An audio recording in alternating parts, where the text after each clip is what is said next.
तो hello students, welcome back to my YouTube channel competition exam and general studies. तो आज मैं आपके साथ एक नए वीडियो के साथ फिर से आ गई हूँ, जिसमें हम ज्योग्राफी के एमसीक्यू क्वेश्चंस देखने वाले हैं। तो बिना देर करते हुए चलिए शुरू करते हैं। तो हमारा 41 क्वेश्चन हो जाएगा, मतलब कि 141 विश्व की सबसे ऊँची चोटी एवरेस्ट स्थित है। तो वृहद हिमालय में स्थित है ये। 142 क्वेश्चन, भारत का सर्वाधिक खाद्यान्न उत्पादक क्षेत्र निम्न में से कौन सा है? तो गंगा का मैदान है। 143वां क्वेश्चन हो जाएगा, प्रायद्वीपीय दक्षिण का पठार की आकृति है तो त्रिभुजाकार। नेक्स्ट है, दक्षिण भारत की सबसे ऊंची चोटी कौन सी है? तो अनाई मुड़ी। 145वां, थार मरुस्थल का विस्तार किस राज्य में है? तो राजस्थान, गुजरात, पंजाब तीनों में ही है। 146वां, मालाबार तट का विस्तार कहाँ से कहाँ तक है? तो मंगलौर से कन्याकुमारी तक।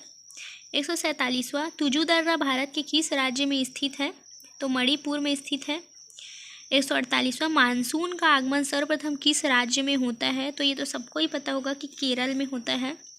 149, लौटता हुआ मानसून में से निम्नलिखित में से किस भारतीय राज्य में बारिश होती है? तो तमिलनाडु में होती है। 150वां, काली मिट्टी के लिए सर्वाधिक उपयुक्त नगदी फसल कौन सी है? तो कपास की है। 151वां, तमिलनाडु, उड़ीसा, छोटा नागपुर और मेघालय के छोटे हिस्से में पाई जाने वाली का रंग लाल मिट्टी, मतलब मिट्टी का रंग जो है वह कृषि के लिए उपयुक्त है, तो वह है लेटेराइट। फिर है 152वां, ज्वालामुखी लावा के अपक्षय से किस प्रकार की मिट्टी का निर्माण होता है? तो काली मिट्टी का होता है। 153वां क्वेश्चन, भारत में हरित क्रांति का जनक किसे माना जाता है? तो MS स्वामीनाथन को। 154वां क्वेश्चन, भारत में हरित क्रांति की शुरुआत किस वर्ष हुई थी? तो 1966 से 1967 में हुई थी। 155वां, खरीफ फसल की बुआई किस महीने में होती है? तो जून जुलाई में होती है ये। 156, निम्न में से कौन खरीफ फसल के अंतर्गत नहीं आता है? तो सरसों नहीं आता है। 157, भारत वन रिपोर्ट 2021 के अनुसार कुल भौगोलिक क्षेत्र का कितना % हिस्सा वनों और वृक्षों से आच्छादित है?